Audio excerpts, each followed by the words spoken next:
Hello and welcome back to the Scenario 7 podcast. My name is Sam, and in a week that saw next year's calendar confirmed, we bring you an American Grand Prix preview, reminiscing over fond memories and giving our weekend predictions. Joining me are my two co-hosts, Josh Bacon and Joe Roberts. How are you two doing? I'm not too bad, thank you, Sam. I think the viewers are going to enjoy this week because you're covered by a microphone. So it should be a better point of view for those watching us on YouTube this week. But I'm not too bad, thank you. You good? How are you, Joe? Oh, I'm just enjoying not being able to see your face when you're talking. Thanks, guys. Real morale boost that is. But yeah, for those who are on audio platform, I have a massive mic in front of my face, which makes for not very nice viewing. But hopefully the sound quality is better. So we're looking out for you guys with this. But yeah, let's before we start. Actually, I mentioned that next year's calendar's been confirmed, and it's been talked about for a while now. Next year's going to be a Miami Grand Prix, so there'll be two races in America next year, and there's been a lot of debate over it. And I thought I'd bring it up because we're previewing an American Grand Prix, so it's technically relevant. I want to know what are your thoughts on Miami joining the calendar? I know Joe will probably have more partial views than I do, but for me, I think it's a good idea to have more races on the calendar for fans. Maybe not as so much for people involved like mechanics and possibly drivers, but I think the more tracks, the better, because it then advertises the sport more and spread and goes around the country more, which is not country, the world more, which is great. And another American Grand Prix, I don't see a problem with it, especially in Miami. So fingers crossed that I can get tickets for it, but you never know. But yeah, I think the track itself is it seems weird, but we'll have to wait and see for how it actually performs when we go to it next year. But all in all, I think another track is a good idea, but I think other tracks may have been a better choice than creating a whole new circuit itself, which may or may not work. So we yet to see, but I think it's a good idea. Yeah, I think Josh has said it right there. I think we have to wait and see.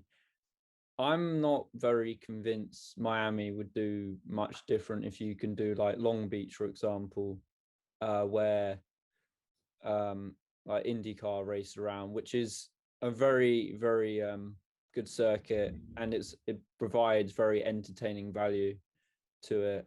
There's also Indianapolis as well. I think that could be a good venue. As Josh said, there's so many other American tracks or Canadian tracks that you could have done that would promote the sport. And obviously America's very NASCAR based, so it can promote F1 and gain more fans. But again, you just have to wait and see how Miami goes. Yeah, there's definitely two parts for me, because on one hand, I support the Miami Heat and basketball, so having an F1 race in the same place where my basketball team plays, and then they've also got Miami Dolphins in the NFL, and they've got Inter Miami in the football, so that could be an amazing week. You could just have It won't work like that, because the NFL season and the NBA season don't correlate with the time that they're putting on the Grand Prix. So stop being boring, Josh. I've done my research because I want to go. But the finals or the latter of the finals or the latter stages of the playoffs in the NBA coincide with the race, so I could still have a dream weekend there. But then on the other side, I feel like it's a bit of an insult to like the tracks in America, because there are so many great circuits in America they could have chosen, but instead they've decided to create a new one in a car park. And I feel like that's slightly taken the mick of it. It could be a great circuit. Hopefully it's a really good race with some fantastic wheel-to-wheel action. You never know, but I feel like it does take the mick a bit. Bear in mind how many great circuits are in America. So I'm pretty 50-50.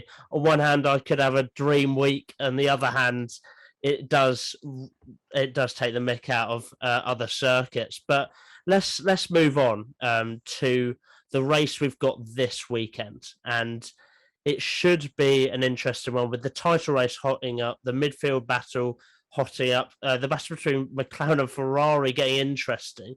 But first of all, let's talk about the track. What do you think about the track? And what are your favourite parts? Or what do you think? For me, this is, I wouldn't say one of my favorite circuits. I think it's up there in like probably the top 8, I think, circuits on the calendar. I do like it. I think it is a very interesting style of track. It's made by Tinker, was, I forgot his name, who made all the famous, well, some of the famous circuits that are complete utter garbage, but I think it's difficult to say, because I know I speak to a lot of Americans and they say they just absolutely hate COTA in the way that it's just a boring track, doesn't do anything. But I there's something there, I think, for me that makes me like this track, but I do understand why people don't like it. Yeah, I'm one of those that aren't the biggest fans of the track. I think it's a decent quality lap track, but in terms of race, I think from races I've watched at the track, it's not the most enjoyable, but it can always change with like the favorite, what's the word I'm looking for? Most memorable track I'll talk about later was one of the quite enjoyable races at this track. So it has its moments, but like I said, I think it's more of a one lap sort of track rather than a race track. But it may grow on me, it may change, but at the moment, I'm not the biggest of fans. I'm a fan of this track, to be honest. I think it has such an awesome turn one. It's always fun because you have that steep incline, and then you have the corner, which as you go round, it gets slimmer and slimmer. The width just changes, and it's a really cool turn one. I really like the way the track ebbs and flows. I really like, and there have been some good racing moments here. It might not be consistent, but let's be honest, there was a period of F1 where a lot of the races weren't very exciting. And I think that's one of the reasons maybe this track stays in the mind, that maybe it's not as exciting. But I do like this track. I think it can provide some good racing, and it'll be interesting to see what happens this weekend. But let's take a trip back, as Josh mentioned there, to fond memories, and let's talk about your favourite race at the Circuit of the Americas. So probably to people's shock, it's not within sort of recent years. No way. I went with 2015, which is the one where I believe Rosberg won and Hamilton came second, and Vettel finished third. So that was the podium. But what made it quite interesting for the race weekend was that Q3 didn't happen because it was too wet and too dangerous for the drivers to complete the whole of quali. So the Q2 results is what set the grid for Sunday, with typically in that era Mercedes locking out the front row. But then the race got off to an aggressive start between both Mercs, as you'd expect, because we all know what Hamilton and Rosberg were like when they were in the same team fighting for championships. This was the one where Hamilton was on pole, and he forced Rosberg wide in the first corner. He went off track, which then allowed, I think, both the Red Bulls to then come swooping past him and overtaking him, drop down a few positions. But however, Rosberg had an inspired drive, and about halfway through the Grand Prix, he then retook the lead. But unfortunately to him, he then ran wide going around one of the corners, and let Hamilton straight back through because of a mistake. And then Hamilton kept the lead until the end of the race. So just for that, just for the Mercs making it exciting and having a bit of battle out in front.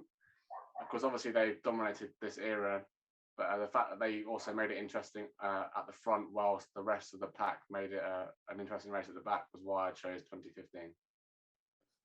I think this is going to be a very Lewis Hamilton theme.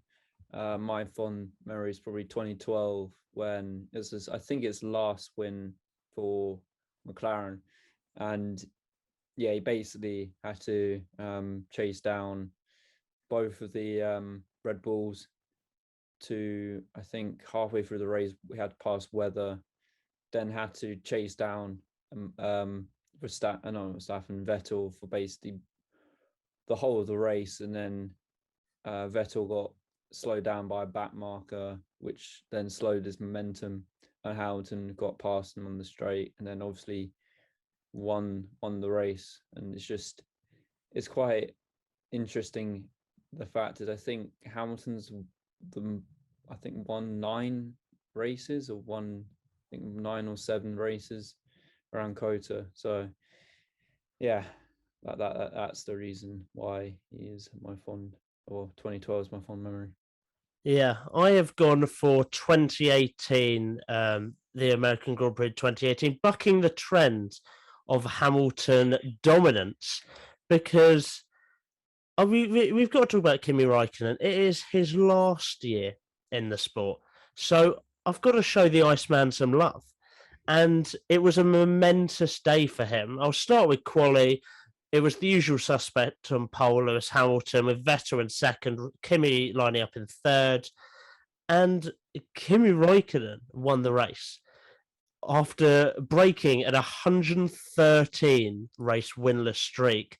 I think his last win before this was Australia in 2013, which just shows you how crazy it is. He hadn't had a race win in so long, and he finally got that success at this track. So I had to point it out. This track also had another reason, I'll get into it in a bit, why it's my fond memory, but Verstappen ended up finishing second, Hamilton third.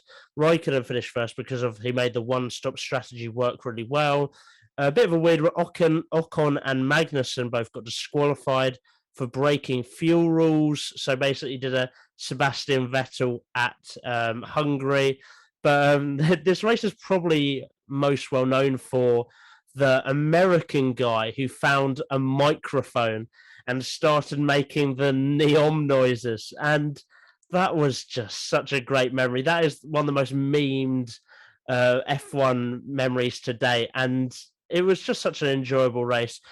One, for that American guy just finding a microphone, and B, because Kimi Räikkönen got a deserved win after a 113 race winless streak. And for someone of his ability, that winless streak was pretty ridiculous, but it was great that he could get a win there. Let's move on to what we expect to see this weekend. So 5 things that are pretty generic that you think is going to happen over the weekend. Okay. Well, like you said at the start of the podcast about the tight battle between McLaren and Ferrari in the Constructors' Championship, I believe or think that McLaren will outshine Ferrari this weekend due to the fact that this track is quite similar to Monza and other tracks they've done well at, with it's quite fast, not many slow speed corners. So I think McLaren will outshine Ferrari and do better, even though Ferrari, both their cars have new engines in. So I do think they will be a threat and they will have some great battles with each other. But I just think, just because McLaren's car will probably suit the track more, they'll do slightly better than Ferrari. Following on the theme of that, I think a McLaren driver will sneak into the podium. So either one of the Red Bull drivers or Mercedes driver will drop out. And then I've also got Russell to continue, well, not continue, but to finally get back into the points and get some more points for his own driver's standings and Williams constructors' standings. And then I've also got 2 weird ones. I thought I'd change it up a little bit. And I've got one driver from each team beginning with A to get a point. So one driver from Alpine, AlphaTauri, Alfa Romeo, and Aston Martin all to get in the points. Might sound strange. I like Certainly that. doable. I like it. That's a Certainly doable. bold. And then this is more bold, Joe. So get ready. But as the previous 4 years, the person or the driver who has won this race goes on to win the championship. So I have said, whoever wins this race will go on to win the championship this season. It's bold. It can be either of them. It's too hard to call. But I'm going to say it now. And if you want, you can clip it for later on if it's right or wrong. But I think whoever wins this race will then go on to win the championship. And Esteban Ocon wins the Drivers' Championship. Yes. Yeah. Correct. Is that your 5 predictions? Okay. Yeah. Oh, I think a Mercedes will win the race. I think a Red Bull engine will go. Carry on my Red Bull attack. Yeah, because the engines don't particularly. It could be the AlphaTauri. You never know. It's a Honda engine. A red flag will be caused in practice for somebody doing something stupid. Mazepin will force somebody off the track, like miles off the track. They will like spin, I think. And let's go for a Josh Fiend, and McLaren will get on the podium. I love it. The question is, what do you think will happen? And Joe just interprets it as, what do I want to happen? Every time it's like, yeah, Red Bull engine failure, Red Bull crash. I love it. He's always like Mazepin in a wall or something along those lines. I love it. My 5 things are Red Bull will be dominant, but a Mercedes will win. I bet you can't guess who I think's going to win. It's a real hot take. I've got McLaren back to their best after struggles in Turkey. As Josh said, I think their car will suit this track. I've got Ferrari to be battling in the midfield. I think they'll be closer to Aston Martin, Alpine, and AlphaTauri than they are to McLaren, who I think will be fighting at the front with Red Bull and Mercedes. I've got a double points for Aston Martin because they've had a tough season. Their luck needs to end somewhere, and I'll give you a clue of why I've tipped them to do well. And then my last one is both Williams to get into Q2. So basically, what I've done here is I've tipped every car with Mercedes power to do well, because I feel like this track suits a Mercedes engine more. And I think Red Bull will be very strong, as I said. However, I think that the track suits a Mercedes engine more than, say, a Ferrari engine or something like that. And they are. I'd also like to point out that I don't think it will happen, but if they could bring out the walkouts that they had in 2017, which were just, they got Michael Buffer, I think that's his name, the boxing announcer, and if they could just read out just the all the drivers one by one, and they walk out of the tunnel to cheerleaders, that would be amazing if they could bring that back, because that is just an iconic moment in F1. I absolutely loved it. Just the fact he had to read out the names of Pascal Wehrlein and Marcus Ericsson.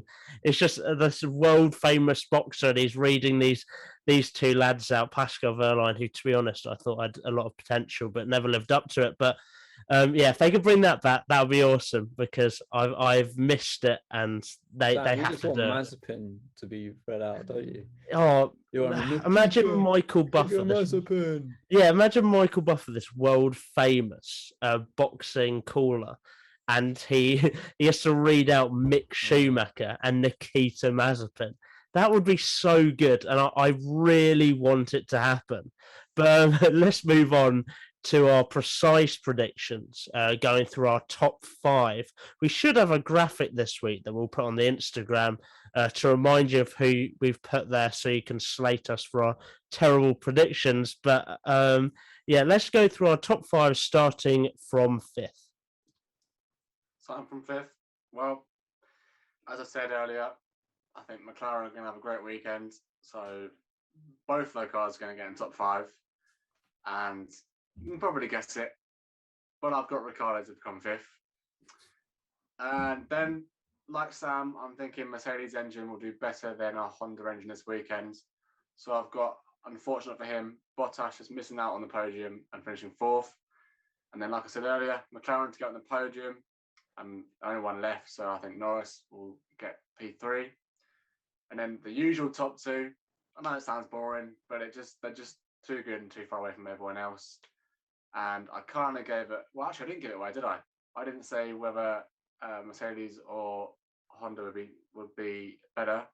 But then it's obvious, like Sam said, I think a Mercedes engine is going to suit this track more than the Honda engine. So Verstappen's going to be finished 2nd. Hamilton's going to win the race. And by that prediction, he's then going to win the season, the championship. But you never know. My predictions may be wrong, and it might be the other way around. But that's what I've gone with this week. Yeah, it's very bold prediction leaving out Perez. Yeah, I think me and Josh just have a very, very big vendetta against Perez. Yeah, I don't like you guys for it. He literally got a podium last week, guys. You don't need to be mean. But I'm going to continue on the onslaught of Perez because he's going to get an engine failure. He's going to get engine failure. Joe, I'm sorry, mate. Again, this is not what you think will happen. This is what you want to happen. No, it's what I think will happen. So I think Ricciardo will get P5. I'm going to go back on. I don't think McLaren will get on podium. So I think Norris will be P4.